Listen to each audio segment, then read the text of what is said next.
ಯುವಕರ ಕಣ್ಮಣಾಗಿರುವಂತಹ ನಮ್ಮ ಜಗದೀಶ್ ಸಾಹೇಬ್ರನ್ನ ನಾವು ಫಸ್ಟ್ ಮೊದಲನೇದಾಗಿ ವೆಲ್ಕಮ್ ಮಾಡ್ಕೊಂತೀವಿ ನಿಮ್ಮೆಲ್ಲರ ಮುಂದೆ ನಮ್ಮ ಪಕ್ಷಕ್ಕೆ ಹಾಗೂ ರಾಜ್ಯ ಅಧ್ಯಕ್ಷರಾಗಿ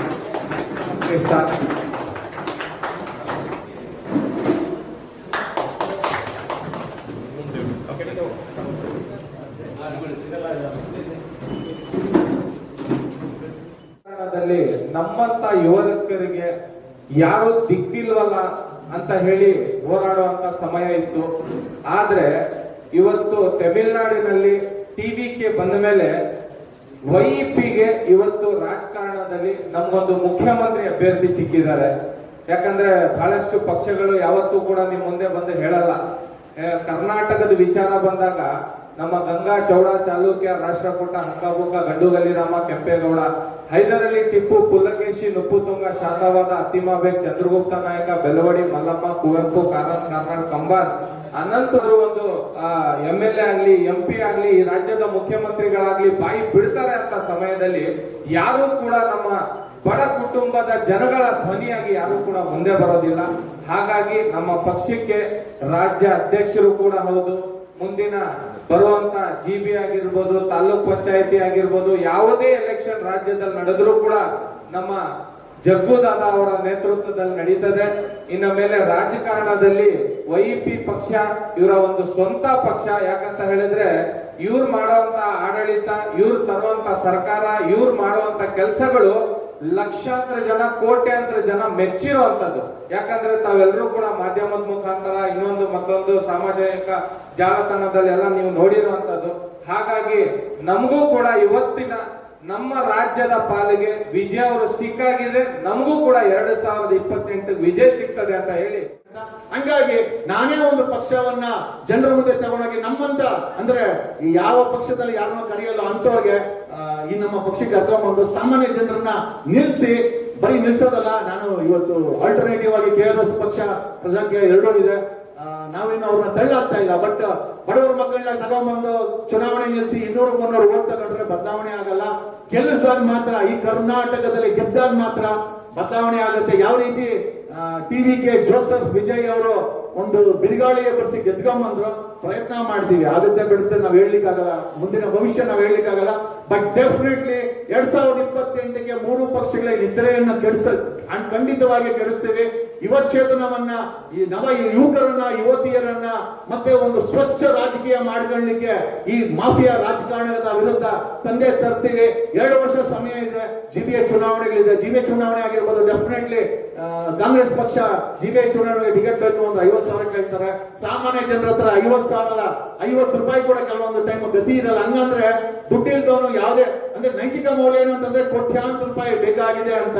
ಇವನ್ JDS ಪಕ್ಷನೂ ಅಷ್ಟೇ MLCಗೆ ನಿಂತ್ಕೊಂಡಿರೋದು 147 ಕೋಟಿ ಡಿಕ್ಲೇರ್ ಮಾಡಿರುವಂತ ಗೋವಿಂದರಾಜು ಅಂತವ್ರನ್ನ, ಕೋಟ್ಯಾಂತರ ರೂಪಾಯಿ ದುಡ್ಡಿದ್ದು ನಿಮ್ಮಪ್ಪ ರಾಜಕೀಯದಲ್ಲಿ ಇದ್ದನು, MP MLC ಆಗಿದ್ರೆ ಇವತ್ತು ನಮ್ಗೆ ಜಾಗ ಇದೆ.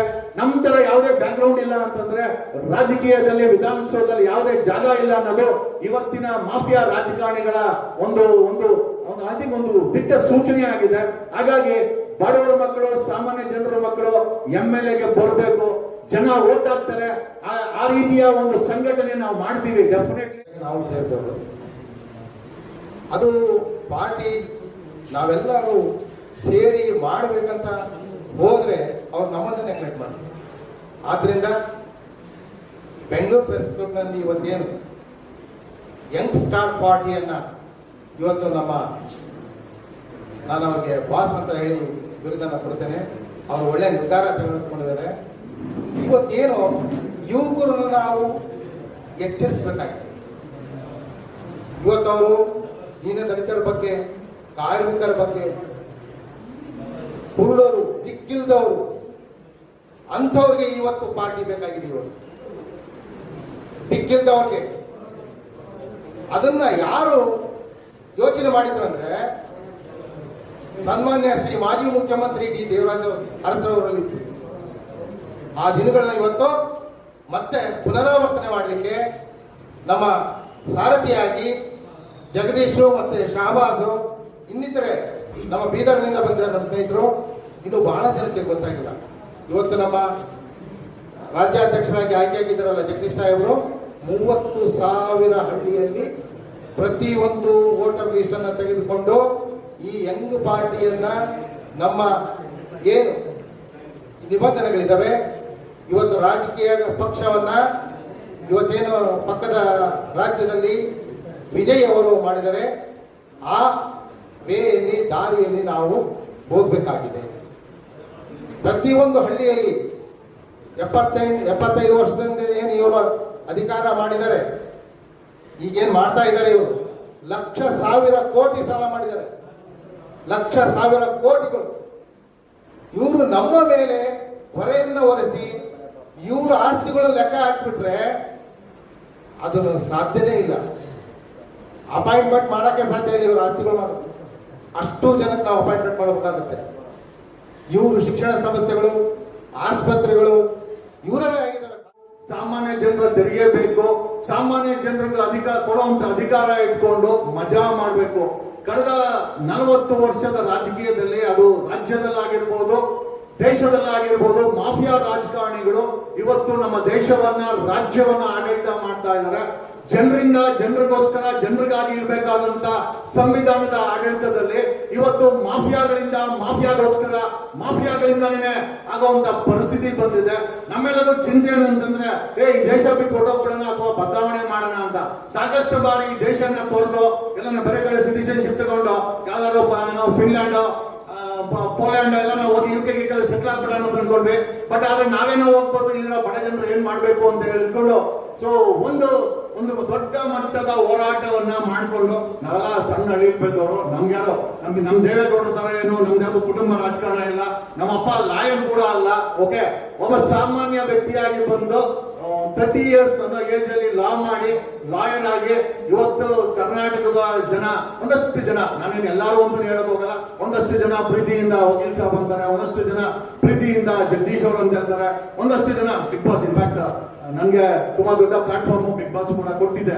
ಸೊ ಇದಿಷ್ಟು ಕೊಟ್ಟಂತ ಒಂದು ಸಣ್ಣ ಹಳ್ಳಿಯಿಂದ ನನಗೆ ಗುರ್ತೇ ಇದ್ದಂತ 2010ರಲ್ಲಿ ಶುರು ಮಾಡಿದಂತ ಜರ್ನಿ ಇವತ್ತು 2026 ಕರ್ನಾಟಕದ 30,000 ಹಳ್ಳಿ ಇರ್ಬೋದು. ಒಂದು ಹಳ್ಳಿಗೆ ಹೋದ್ರೆ ಕನಿಷ್ಠ ನಮ್ಮ ಹೆಸರು ಹೇಳುವಂತ ನಮ್ ಫ್ಯಾನ್ ಬೇಸ್ ಇದ್ದಾರೆ. ಹಾಗಾಗಿ ನಾವ್ ಅನ್ಕೊಂಡಿದ್ದೇನು ಅಂತಂದ್ರೆ, ಇವತ್ತು ರೈತರು ನೆಮ್ಮದಿಯಾಗಿಲ್ಲ, ವಿದ್ಯಾರ್ಥಿಗಳ ನೆಮ್ಮದಿಯಾಗಿಲ್ಲ, ಸಾಮಾಜಿಕ ನ್ಯಾಯ ಕೊಡುವಂತ ಯಾವುದೇ ಒಂದು ಗ್ಯಾರಂಟಿ ಇಲ್ಲ. ಅದು ಧರ್ಮಸ್ಥಳ ವಿಚಾರದಲ್ಲಿ ನಾವು ನೋಡಿದಂತ ಆಗಿರ್ಬೋದು. ಐ ಥಿಂಕ್ ಕಬ್ಬು ಬೆಳೆಗಾರರ ವಿಚಾರದಲ್ಲಿ 3 ಪಾರ್ಟಿಗಳು ಸಹ ಕಬ್ಬು ಬೆಳೆಗಾರರ ಪರವಾಗಿ ನಿಂತ್ಕೊಂಡಿಲ್ಲ. ಧಾರವಾಡದಲ್ಲಿ 3 ಲಕ್ಷ ಸರ್ಕಾರಿ ಹುದ್ದೆಗಳನ್ನ ಭರ್ತಿ ಮಾಡೋ ವಿಚಾರ ಆಗಿರ್ಬೋದು. ಅವರು ಪ್ರೊಟೆಸ್ಟ್ ಮಾಡಿ ನೋಡಿ ನಿನ್ನೆ ಒಂದು 2-3 ದಿವಸ ಹಿಂದ್ಗಡೆ ಬೆಂಗಳೂರಲ್ಲಿ ಏನೋ ಗ್ಯಾಂಗ್ ರೇಪ್ ಆಗಿದೆ. ನಿನ್ನೆ ದಾವಣಗೆರೆಯಲ್ಲಿ ಗ್ಯಾಂಗ್ ರೇಪ್ ಆಗಿದೆ. 2025ರಲ್ಲಿ ಸುಮಾರು 700 ಗ್ಯಾಂಗ್ ರೇಪ್ಗಳಾಗಿದೆ ಕರ್ನಾಟಕದಲ್ಲಿ. 2024ರಲ್ಲಿ 4,000 ಪೋಸ್ಕೋ ಕೇಸ್ ಆಗಿದೆ. ಇವತ್ತು ರಾಜ್ಯ ಸರ್ಕಾರ 3 ಪಕ್ಷಗಳಲ್ಲಿದೆ. 2023ವರೆಗೂ ಬಿಜೆಪಿಯನ್ನ ಸಾಕಷ್ಟು ಗೋಳಿಕೊಂಡು ಎಕ್ಸ್ಪೋಸ್ ಮಾಡ್ಕೊಂಡ್ಬಂದ್ರೆ ಪುಕ್ಸಟ್ಟೆ ಕಾಂಗ್ರೆಸ್ ಅವರು ಬಂದು ಅಧಿಕಾರ ಕೊಟ್ಕೊಂಡು ಅವ್ರಿಗಿಂತ ಕೆಟ್ಟ ಆಡಳಿತವನ್ನ ಮಾಡ್ತಾ ಇದ್ದಾರೆ. ಈಗ ಕಾಂಗ್ರೆಸ್ ಅನ್ನು ಎಕ್ಸ್ಪೋಸ್ ಮಾಡ್ತಾ ಇದ್ದೀವಿ. ಮುಂದಿನ ದಿನಗಳಲ್ಲಿ ಒಂದ್ಸಲ ಕುಮಾರಸ್ವಾಮಿ ಅವರ JDS ಅಥವಾ ಬಿಜೆಪಿನ ಬಂದು ಆಡಳಿತ ಕೊಟ್ಕೊಳ್ತಾರೆ. ಯುವಕರಿಗೆ, ಯುವ ಜನತೆಗೆ ಒಂದು ಜಾತಿ ಅಂತ ಇದೆ. ಏನಂತಂದ್ರೆ ಬಡವರು, ಸಾಮಾನ್ಯ ಅನ್ನೋ ಒಂದು ಜಾತಿ ಇದೆ. ಆ ಜಾತಿ ಇವತ್ತು 97% ಆ ಜಾತಿ ಜನ ಈ ಕರ್ನಾಟಕದಲ್ಲಿ ವೋಟ್ ಹಾಕ್ತಾರೆ, ತೆರಿಗೆ ಕಟ್ತಾರೆ, ಆದ್ರೆ ನೆಮ್ಮದಿಯಿಂದ ನಿದ್ರೆ ಮಾಡಲ್ಲ. ಅವ್ರ ಮುಖದಲ್ಲಿ ಒಂದು ಕಳೆ ಇಲ್ಲ. ಅವ್ರು ಸಾಲ ಮಾಡ್ಕೊಂಡು ಆ ನೆಮ್ಮದಿನ ಹಾಳು ಮಾಡ್ಕೊಂಡು ಜೀವನ ಮಾಡ್ತಾ ಇದ್ದಾರೆ. ಪಕ್ಕದ ರಾಜ್ಯದಲ್ಲಿ ಒಬ್ಬ ನಟ TVK ಅನ್ನೋ ಪಕ್ಷ ಹಿಡ್ಕೊಂಡ್ಬಂದು ಒಂದು ಬದಲಾವಣೆಯ ಸಂಕೇತವಾಗಿ ಅಲ್ಲಿ ಕೆಲಸ ಮಾಡ್ತಾ ಇದ್ದಾರೆ. ಅದನ್ನ ನೋಡಿದಾಗ ನಮ್ಗೆಲ್ಲ ಅನಿಸ್ತು, why not take A chance, ಒಂದು ಬದಲಾವಣೆಗೋಸ್ಕರ ಒಂದು ಮಾಡೋಣ. ಆಮೇಲೆ ಇಷ್ಟು ದಿನ ನಾವೆಲ್ಲ ಮಾಡ್ಕೊಂಡ್ ಬಂದಿದ್ದು ಒಂದು ಹೋರಾಟವನ್ನ, ಈ ಹೋರಾಟದ ಒಂದು ಬದಿಯನ್ನ ಜೊತೆಲಿ ಇಟ್ಕೊಂಡು ಒಂದು ರಾಜಕೀಯ ಪಕ್ಷವಾಗಿ ನಮ್ಗೇನೋ ಇವತ್ತಿನ ಪರಿಸ್ಥಿತಿನಲ್ಲಿ ಒಂದು ರಾಜಕೀಯ ಪಕ್ಷ ಬೇಕಾಗಿದೆ. ಯಾಕೆ ಅಂತಂದ್ರೆ ಇಡೀ ಕರ್ನಾಟಕದಲ್ಲಿ 30,000 ಹಳ್ಳಿಗಳಿದೆ.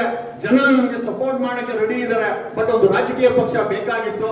ಹಾಗಾಗಿ ಶಾಬಾಜ್ ಅವರು 2023ರಲ್ಲಿ ಪಕ್ಷವನ್ನ ಸ್ಥಾಪನೆ ಮಾಡಿದ್ರು. ನಾವು ಕೂಡ ಒಂದು ಹೊಸ ಪಕ್ಷನ ಒಂದು ರಿಜಿಸ್ಟರ್ ಮಾಡೋಣ ಅಂತ ಅನ್ಕೊಂಡಾಗ, ಇಲ್ಲ ನಾ ಇದನ್ನೇ ತಗೊಂಡು ಮಾಡಿ, ಪಕ್ಷ ಯಾವ್ದಾದ್ರೆ ಏನೋ ನಿಮ್ಮ ಯೋಚನೆಗಳು ಚೆನ್ನಾಗಿದೆ ಅಂತಂದ್ರು.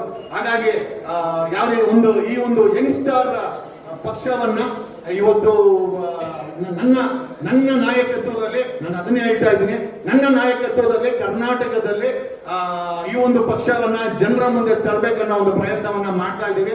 ಅದರ ಒಂದು ಸಂಕೇತವೇ ಈ ಒಂದು ಪ್ರಶ್ನದಲ್ಲಿ ಒಂದು ಚಿಕ್ಕ ಕೂಡ ಈ ರಾಜ್ಯದ ನಾವೇನ್ ಮುಖ್ಯಮಂತ್ರಿ ಅಭ್ಯರ್ಥಿ ಅಂತ ಹೇಳಿದೀವಿ, ನಿಮ್ಮ ಏನೇ ಕೆಲಸಗಳಿದ್ರು ಕೂಡ, ನಿಮ್ಮ ಏನೇ ಪೋಸ್ಟಿಂಗ್ ಬೇಕಾಗಿದ್ರು, ನಿಮ್ಗೆ ಟಿಕೆಟ್ ಬೇಕಾಗಿದ್ರು ಕೂಡ ತಾವೆಲ್ಲರೂ ಕೂಡ ಸಹಕಾರ ನೀಡಿ ನಿಮ್ಮ ಬೆಂಬಲವನ್ನು ಕೊಟ್ಟು ಜಗದೀಶ್ ಅವರಿಗೆ 2028ಕ್ಕೆ ಮುಖ್ಯಮಂತ್ರಿಯಾಗಿ ಮಾಡಿಕೊಡ್ಬೇಕು ಅಂತ ಬದಲಾವಣೆ ಬಯಸ್ತಾ ಇದೆ.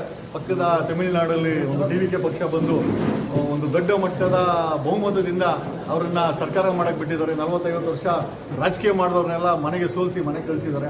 ಇವತ್ತಿನ ಕರ್ನಾಟಕದ ಜನರ ಮನಸ್ಥಿತಿನೂ ಅಷ್ಟೇ, ಹೊಸಬರನ್ನು ನೋಡಕ್ಕೆ ಇಷ್ಟಪಡ್ತಾ ಇದ್ದಾರೆ, ಹೊಸತನವನ್ನ ನೋಡಕ್ಕೆ ಇಷ್ಟಪಡ್ತಾ ಇದೆ, ಹೊಸ ಯೋಚನೆಗಳನ್ನ ಇಷ್ಟಪಡ್ತಾ ಇದೆ.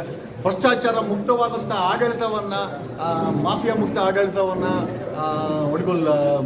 ಡ್ರಗ್ಸ್ ಮುಕ್ತ ಸಮಾಜವನ್ನ, ಸುರಕ್ಷಿತವಾದಂಥ ಸಮಾಜವನ್ನ ನೆನೆ ಒಂದು ಗ್ಯಾಂಗ್ರೇಪ್ ಆಗ್ತಿದೆ ಬೆಂಗಳೂರಲ್ಲಿ. ಏನು ಪ್ರಿಯಾಂಕಾ ಖರ್ಗೆ ಆಗ್ಬಿಟ್ರೆ ಅಂತೂ ಏನು ನಮ್ಮ ಬಾಸ್ ಆಗ್ತಾ ಇದ್ದಾರೆ ಅಂತ ಏನು ಮಾಧ್ಯಮಗಳಲ್ಲಿ ಹೇಳಿದೆ.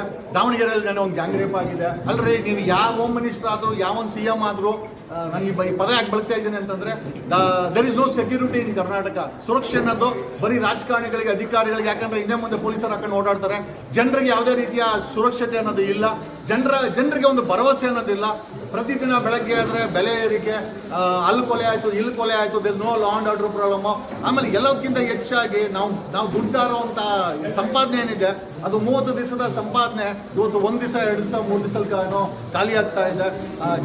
ಜನರ ಜೇಬಲ್ಲಿ ದುಡ್ಡಿಲ್ಲ, ಜನರ ಬ್ಯಾಂಕಲ್ಲಿ ದುಡ್ಡಿಲ್ಲ, ಸಾಲ ಇದೆ ಅವ್ರ ಹತ್ರ. ಆಮೇಲೆ ಇಷ್ಟೆಲ್ಲ ಮಾಡ್ಕೊಂಡು ನನ್ನ ಸೆಗ್ಮೆಂಟ್ಸ್ ಇದೆ ಯುವಕರಿಗೆ. ಕಾಂಗ್ರೆಸ್ ಪಕ್ಷ ಮ್ಯಾನಿಫೆಸ್ಟೋದಲ್ಲಿ 3 ಲಕ್ಷ ಸರ್ಕಾರಿ ಉದ್ಯೋಗಗಳನ್ನ ಭರ್ತಿ ಮಾಡ್ತೀವಿ ಅಂತ ಹೇಳಿ ಮ್ಯಾನಿಫೆಸ್ಟೋದಲ್ಲಿ ಅನೌನ್ಸ್ ಮಾಡಿ ಇವತ್ತಿಗೆ 4ನೇ ವರ್ಷ ನಡೀತಾ ಇದೆ. ಅಲ್ಲಿ ಧಾರವಾಡದಲ್ಲಿ ಹುಡುಗರು ಸರ್ಕಾರಿ ಕೆಲಸ ಬೇಕು ಅಂತ ಅಲ್ಲಿ ಏನೋ ಪ್ರೊಟೆಸ್ಟ್ ಮುಷ್ಕರ ಮಾಡಿದ್ರೆ ಅಲ್ಲಿರೋ ಕಮಿಷನರ್ ಶಶಿಗೆ ಚೆನ್ನಾಗಿ ಲಾಠಿ ಹೊಡೆದು ಕಳಿಸ್ತಾರೆ. ಈ ರೀತಿ ಸುಳ್ಳು ಭರವಸೆಗಳನ್ನ ಕೊಟ್ಟು ಸುಳ್ಳನ್ನ ಹೇಳ್ಕೊಂಡು ಇವತ್ತು 3 ಪಕ್ಷದ ರಾಜಕಾರಣಿಗಳು ಸಾವಿರಾರು ಕೋಟಿ ಆಸ್ತಿ ಮಾಡ್ಕೊಂಡಿದ್ದಾರೆ. ಜನರ ಜೇಬಲ್ ದುಡ್ಡಿಲ್ಲ, ಜನರು ಆರ್ಥಿಕವಾಗಿ ಕುಗ್ಗೋಗಿದ್ದಾರೆ. ಓದಲಿಕ್ಕೆ ನಮ್ಮ ಕರ್ನಾಟಕದಲ್ಲಿ ಸರ್ಕಾರದ 45,000 ಶಾಲೆಗಳಿದೆ. ಅವರ ಶಾಲೆಗಳು ಸಹ ಶಿಥಿಲಗೊಂಡಿದೆ, ಬೀಳೋ ಪರಿಸ್ಥಿತಿಯಲ್ಲಿದೆ. ಶಾಲೆಗಳಲ್ಲಿ ಮಕ್ಕಳು ಓದಕೊಂಡಿದ್ದಾರೆ, ಶೌಚಾಲಯಗಳಿಲ್ಲ, ಜಾಗ ಇಲ್ಲ, ಸೋರ್ತಾ ಇರುವಂತ ಶಾಲೆಗಳು ಎರಡೂ ಇದ್ರೂ ಕೂಡ ಮೇಷ್ಟ್ರುಗಳಿಲ್ಲ. ಸ್ವತಃ ಈ ರೀತಿಯ ಒಂದು ಪರಿಸ್ಥಿತಿಯನ್ನ, ಅಂದ್ರೆ ನಮ್ಮ ಕರ್ನಾಟಕಕ್ಕೆ ಒಂದು ಕ್ವಾಲಿಟಿ ಎಜುಕೇಶನ್ ಸಿಸ್ಟಮ್ ಬೇಕಾಗಿದೆ. ಜಸ್ಟ್ ಬಿಕಾಸ್ ನಾವು ಟ್ಯಾಕ್ಸ್ ಕಟ್ತೀವಿ ಅಂತ ಯಾವುದೋ ಬಿದ್ದೋಗ ಮನೆಗಳಲ್ಲಿ 78 ವರ್ಷ ಆದ್ರೂ ಮಾಡ್ತಾ ಇದ್ರೆ, ವಿ ವಾಂಟ್ ಕ್ವಾಲಿಟಿ ಎಜುಕೇಶನ್. ಸರ್ಕಾರಿ ಶಾಲೆ ಬೇಕು, ಬಟ್ ಅದು ಕ್ವಾಲಿಟಿ ಆಗಿರ್ಬೇಕು. ಪ್ರತಿ ಜಿಲ್ಲೆನಲ್ಲೂ 2 ಮಲ್ಟಿ ಸ್ಪೆಷಾಲಿಟಿ ಆಸ್ಪತ್ರೆ ಬೇಕು. 31 ಜಿಲ್ಲೆ ಇದೆ, ಒಂದು 60 ಆಸ್ಪತ್ರೆಗಳು. ಇದೆಲ್ಲ ಮಾಡೋದು ಯಾವುದು ದೊಡ್ಡ ವಿಚಾರ ಆಗಿರ್ಲಿಲ್ಲ ಕಳೆದ 78 ವರ್ಷದಲ್ಲಿ. ಇವ್ರಿಗೆಲ್ಲ ಅವ್ರ ಆಸ್ತಿಗಳನ್ನ ಜಾಸ್ತಿ ಮಾಡ್ಕೊಂಡ್ರೆ ಹೊರತು ಜನರಿಗೆ ಪಕ್ಕದಲ್ಲಿರೋ ಭೂತಾನು ಜನರಿಗೆ free education, free health segment ಕೊಟ್ಟಿದೆ. ನಮ್ಮ ದೇಶದಲ್ಲಿ 78 ವರ್ಷ ಆದರೂ ಕೂಡ ಇವತ್ತು ನಾವು ಸರ್ಕಾರಿ ಆಸ್ಪತ್ರೆಗೆ ಹೋದ್ರೆ ಅಲ್ಲಿ ಸರ್ಜನ್ ಇರಲ್ಲ, ಪ್ಯಾರಾಮೆಡಿಕಲ್ ಸ್ಟಾಫ್ಸ್ ಇರಲ್ಲ, ಅಲ್ಲಿ ಎಲ್ಲ ಇತ್ತು ಅಂದ್ರೆ ಆಪರೇಷನ್ ಥಿಯೇಟರ್ ಇರಲ್ಲ, ಎಲ್ಲ ಇತ್ತು ಅಂದ್ರೆ ಔಷಧಿಗಳಿರಲ್ಲ. ಇವನ್ ಕಿದ್ವಾಯ್ತು ಕೂಡ ನಾವು ಎಕ್ಸ್ಪೋಸ್ ಮಾಡಿ ತೋರಿಸಿದ್ವಿ.